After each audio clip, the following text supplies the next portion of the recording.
A dull red star glimmered in the distance, half shrouded by curtains of cosmic dust.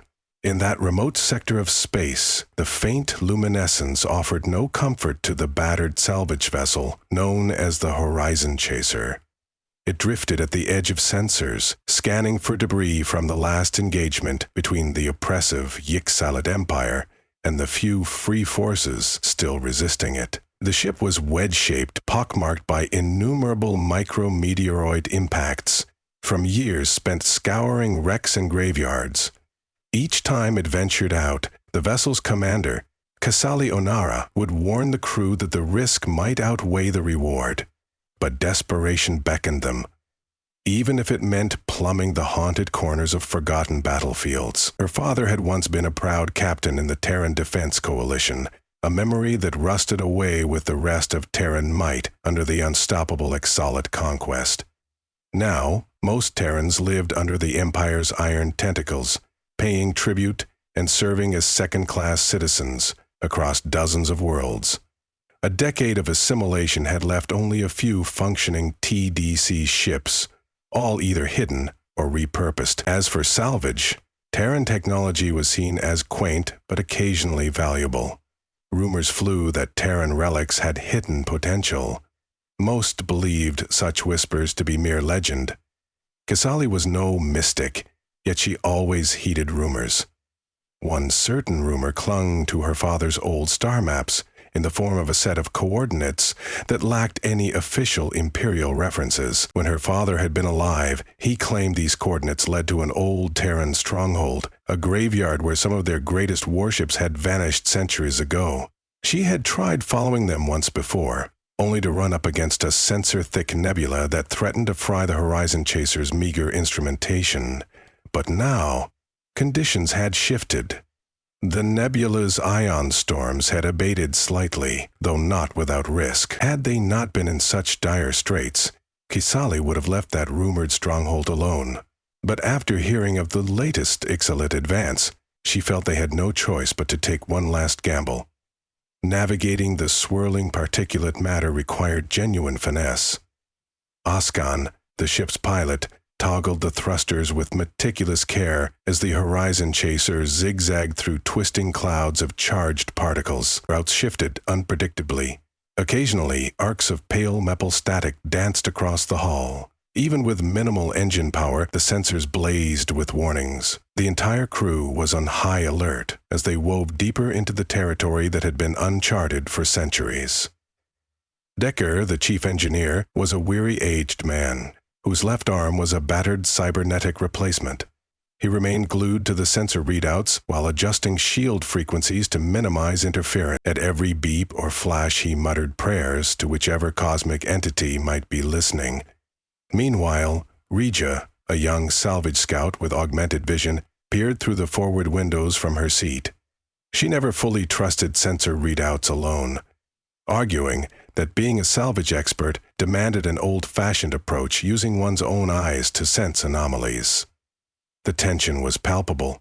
A single miscalculation could tear their vessel apart in the swirling cosmic dust. After hours of careful maneuvering, a break in the swirling clouds revealed an eerily quiet region.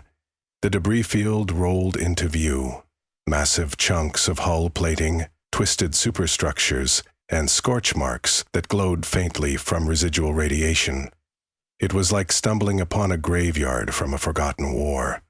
Large battleship skeletons drifted in silent testimony to a conflict far older than the Ixalit Empire. The relics carried distinct Terran designs: heavier armor plating, wedge-shaped bows, and a labyrinth of protrusions that once housed advanced sensor arrays. A sense of awe swept across the Horizon Chaser's crew. No one had seen so many Terran warships in one place since the Empire's subjugation. An uneasy hush filled the bridge as everyone realized they were treading upon an ancient gravesite, a place where legends might lurk. Kesali allowed a whisper to escape her lips. "Father was right," she said, tapping the chart. "Some of these hull segments match Coalition dreadnought classes, possibly even super dreadnoughts." A wave of electric excitement tingled in her gut. If they found even one intact subsystem to sell or repurpose, that might be the difference between surviving the next wave of Ixalat oppression or disappearing altogether.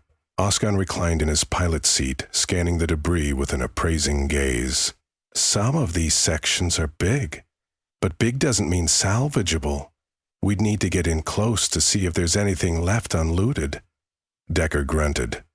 We risk radiation storms, leftover mines, or who knows what else. But if we can find a functional reactor or a high-grade weapon system, we'd be set for years. The Empire might even buy the technology back from us. They love old war machines, ironically enough, Esley nodded. We proceed with caution. Riaja, you wanted a thorough look? Let's push forward, but keep sensors wide open for any uncharted hazards. Moving deeper, they discovered that relatively intact ships were few. Most vessels had been ripped to pieces, hollowed out by centuries of decay. But among the drifting forms, one silhouette commanded immediate attention. It was chewing up sensor readings, refusing to identify properly. Vast beyond measure, it loomed in the swirling gloom like a dormant beast. The shape was elongated, with a bulky midsection, flanked by protruding side modules that could have been weapons decks or hangar bays. A single pass with active scanning sent up a wave of sensor echoes that jammed the Horizon Chaser's instruments for nearly a minute. "This has to be a dreadnought," Regia whispered, her pupils dilating in awe. "The sensor reflection is enormous." "Or something bigger," Kesely said, hardly daring to breathe. "Whatever it is, it's not on any known registry. No identifying transponder beacon. No IFF codes. It could be the final resting place of something truly unique." They inched closer, thrusters running on minimal power. When they arrived near the hull, the external lights illuminated ancient Terran insignia. Faded lettering spelled out words in Old Earth standard. Time had corroded most of the text, but Decker's cameras managed to piece together partial inscriptions. Data scrolled across the salvage vessel's monitors. TDN. Illegible. Argus. Classification. Apex pattern. Dreadnought. Launched. Data corrupted. Then came an unexpected reading. A faint power signature. Impossible. Decker muttered. The reactor is still showing minimal heat. Some portion of it might still be alive. A hush befell them. If the dreadnought systems were not entirely dead, the salvage potential was astronomical. Yet it also meant lurking dangers, auto-defense turrets, booby traps, or unknown AI routines. Regardless, the crew's eyes sparkled with hope. Reluctance and excitement mingled in equal measure. Kisali cleared her throat. "We'll form a boarding team. The Horizon Chaser will stay docked at the largest intact airlock we can find. We'll explore only the sections that scan as stable. If any active system threatens us, we get out immediately." Donning specialized hazard suits, Kesely, Decker, and Regia carefully maneuvered through a ragged hole in the dreadnought's hull. Debris floated around them in microgravity. Inside, corridors were lit by the ghostly flicker of backup lights that had survived the century. Some parts of the hull were open to vacuum, yet random pockets held stable atmosphere. Much of the ship was a labyrinth of twisting corridors, collapsed decks, and severed cables, drifting like synthetic vines. The sense of claustrophobia was intense. They made their way toward the central reactor bay, guided by the faint power signature. Decker carefully checked each corridor for traps or structural weaknesses. Rage's augmented lenses scanned for motion or anomalies. Their footsteps echoed along the metal floors in segments that still possessed some artificial gravity. Whenever they passed a Terran emblem or insignia on a sealed door, Kesely ran her gloved hand over it, as though trying to resurrect a piece of history. After hours of painstaking progress, they entered a large cylindrical chamber, housing rows of server racks and thick data conduits. They glowed faintly, as though on the brink of extinction, but not quite there. Then they encountered a sealed room with a manual override. Painted across the door was the phrase, "AI Core Access Restricted." Even Riaja, generally fearless, paused. Modern civilizations mostly banned certain classes of AI, especially militarized ones. According to legend, the old Terran dreadnoughts had advanced constructs controlling entire fleets, but that was centuries ago, or so everyone believed. Decker glanced at Kesali, silently waiting for approval. Kesali licked her lips, nodded, and together they turned the heavy release lever. The door creaked open. A stale gust of pressurized air whooshed past their suits. They stepped inside, flashlights revealing a domed ceiling lined with input relays. At the center, a large black console sat with multiple link-ups. A single display flickered faintly, marred by staticky lines. It seemed to beckon them closer. "Terran ID recognized," the console croaked through a weak speaker, voice warbling from who knew how many system errors. "Please confirm chain of command credentials." Startled, they exchanged glances. Whatever intelligence or subroutine remained in the system was still capable of speaking. In an attempt at authenticity, Kesali's father had left her with old Coalition access codes he said might open certain locked databases. She braced herself, stepped forward and spoke clearly. "Commander Kesali Onara, daughter of Captain Jonas Onara, TDC Credential Series 237 Alpha." The display sputtered to life. Against all odds, the console recognized something. "Credentials partially validated," the voice said. "System integrity at 14%. Apex pattern, dreadnought, TDN Argus, requesting orders." A wave of stunned shock passed over the group. Rachel gasped. Decker rubbed his temples in disbelief. The speaker continued. "State mission parameters. Caution. Weapon systems offline or in need of repair. Reactor stability compromised." Kesali found her breath coming in ragged bursts. "Argus," she began, stepping closer to the console. "Your mission, can you recall it?" There was a pregnant pause, then the voice answered. "Mission logs fragmented. Terran Defense Coalition recognized planet Earth as primary territory. Hostiles designated as core directive. Protect Terran sovereignty and repel aggressors by any means necessary. Are we under threat?" Instantly, thoughts of the Zextelid Empire loomed large in Kesali's mind. She felt a hot surge of rage, remembering how the Empire had ravaged every Terran colony, placing entire populations under brutal rule. Yet the Argus had no data on the Extelit. It was outdated by centuries. And if it truly possessed an advanced battle AI, it could be beyond terrifying if awakened to full capacity. "Yes," Kesali whispered, her voice subdued. "Humanity is under threat by a foreign empire, one that has subjugated our homeworld. The Terran Coalition is gone, the old ships lost. You may be our last hope." The console flickered. "Acknowledged. Additional data required for threat assessment. Provide external sensor feeds. Attempting internal repair solutions." The lights in the room buzzed wildly in a faint surge of power. The Argus was straining to keep itself alive. With Decker's technical expertise, it took them several days to link the dreadnought to the Horizon Chaser's sensor suite so the Argus could assimilate up-to-date intel. The salvage vessel's meager systems became the lifeline for the ancient warship's AI.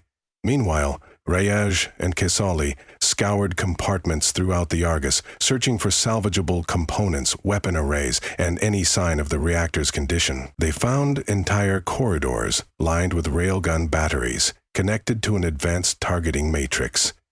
Deeper within the dreadnought, they discovered rows of high-energy beam cannons, their barrels still intact but dusty. The more they uncovered, the more it became evident that the Argus was a relic from a time when Terran engineering reached unparalleled heights.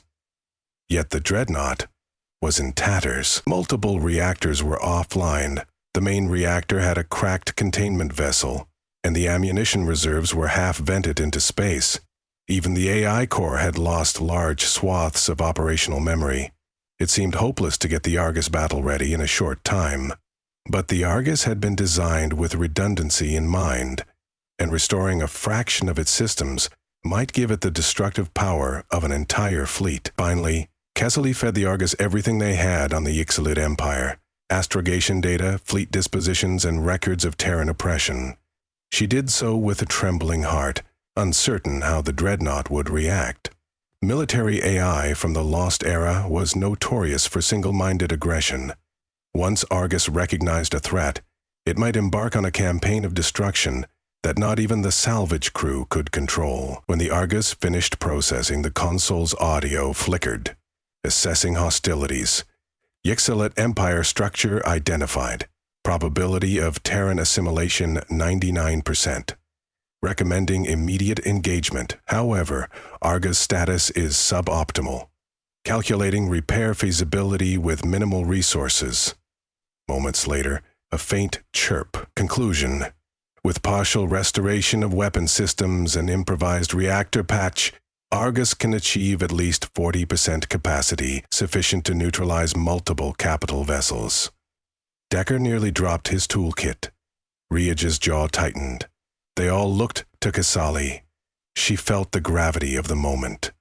Commanding an ancient dreadnought AI to wage war against the Empire was beyond anything they had ever attempted. But what other choice existed?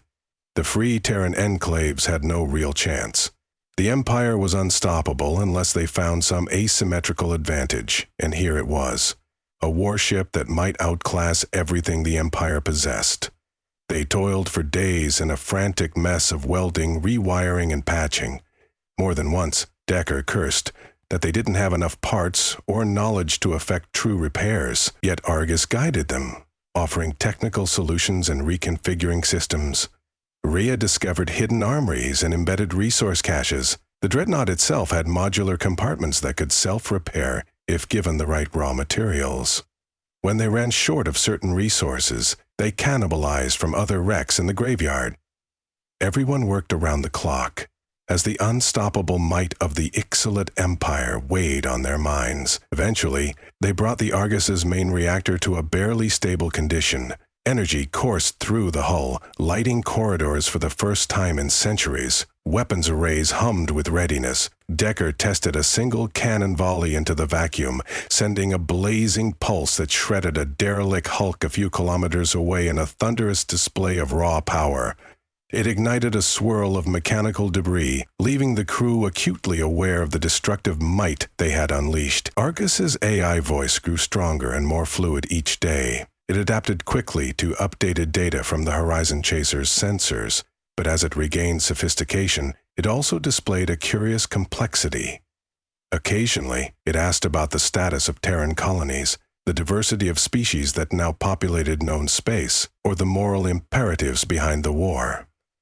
It seemed to reflect on its own existence, beyond being a mere war machine. Finally, the day came. The Argus was not fully restored, but it had enough power to jump to a nearby star system. An enormous hyperspace coil flickered, lighting up the battered hull. The Horizon Chaser docked inside an internal bay that the Argus managed to repressurize. When Oscan engaged the dreadnought's jump drive, the swirling cosmos outside their viewport compressed and elongated. In a flash, they traversed light years in an instant, re-emerging in the outskirts of what had once been one of the largest Terran colonies. They found a bleak orbit. A Ixalit blockade commanded the space around the planet, with battleships and carriers patrolling. Further out, two monstrous supercarriers hovered, each one bristling with advanced weaponry. The Ixalit had no idea that a ghost from centuries past was about to appear in their midst. As soon as Argus dropped out of hyperspace, sensors on the surrounding alien ships began spiking. Alert klaxons undoubtedly blared across the Ixalit fleet.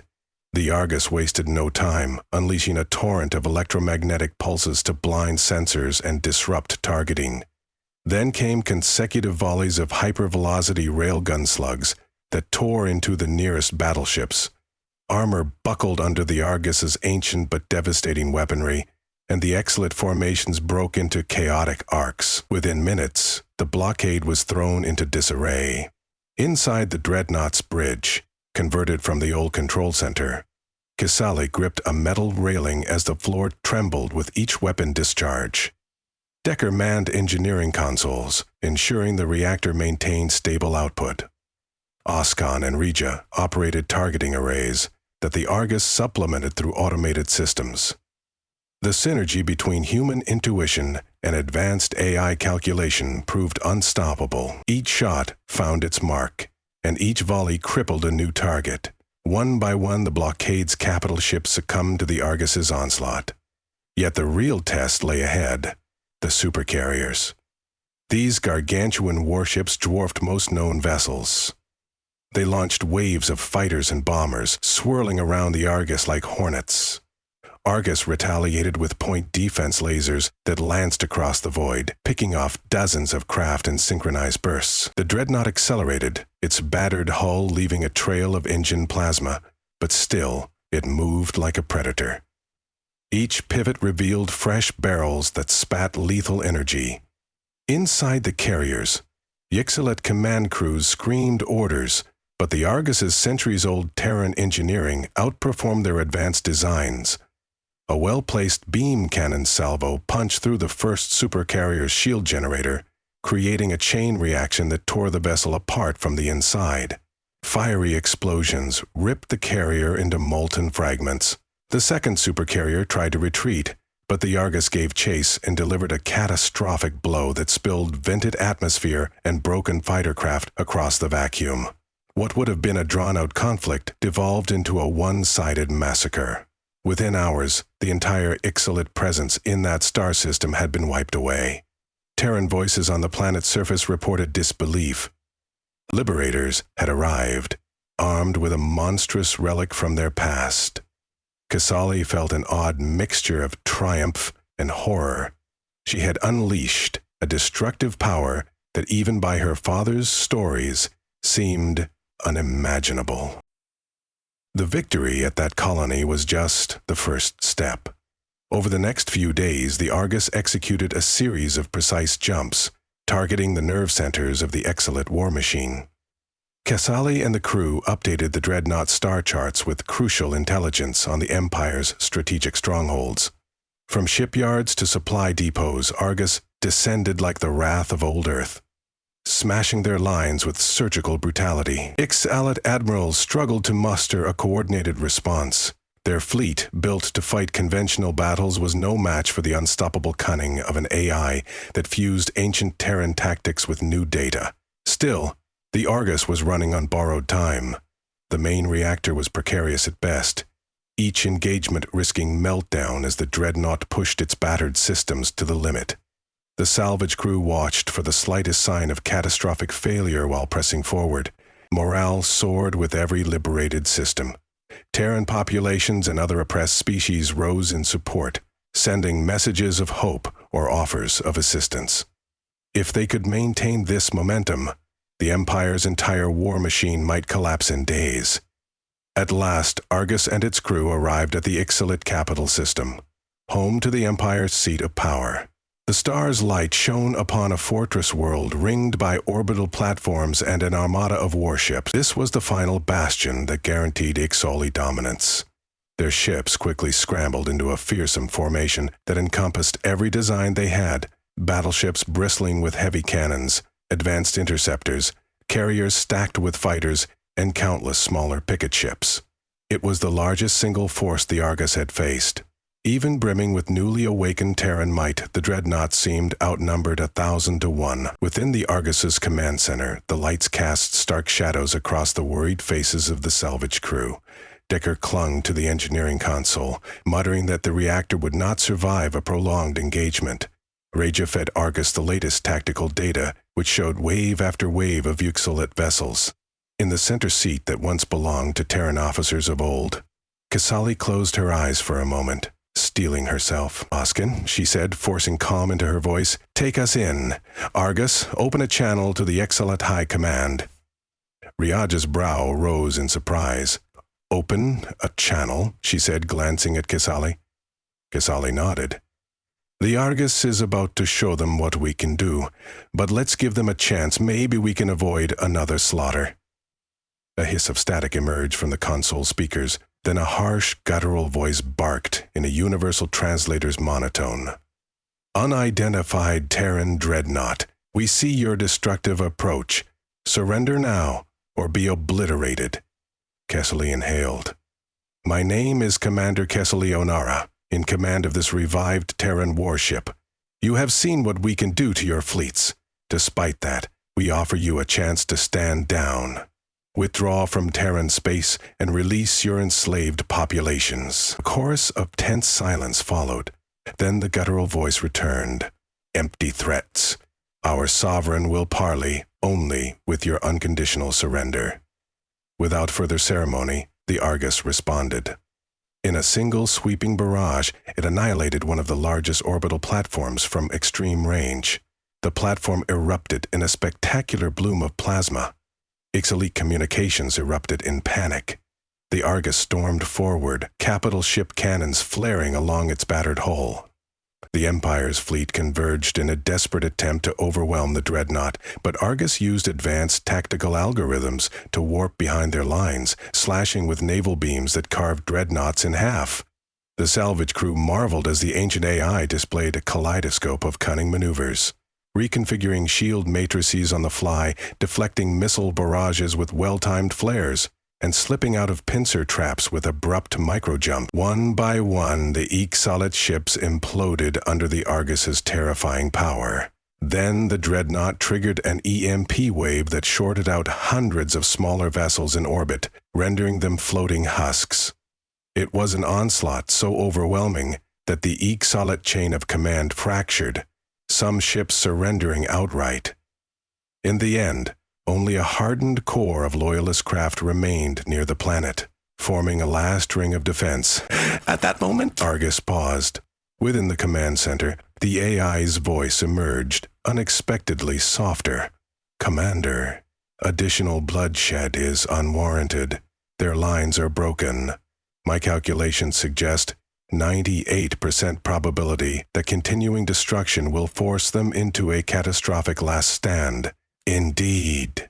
We can open a direct channel to their sovereign. Demonstrate unstoppable might while offering a controlled surrender.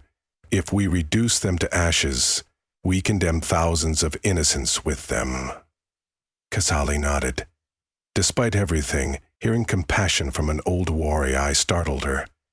But she couldn't deny the wisdom. She ordered a wide broadcast of their demands: unconditional withdrawal from Terran and Allied space, immediate release of all prisoners and enslaved populations, and a lasting peace treaty under the dreadnought's watchful eye. Their demonstration spoke louder than words. The Argus's power was unanswerable. Defeat loomed inevitable for the Ixalit. In the next hour, the Empire's leadership capitulated.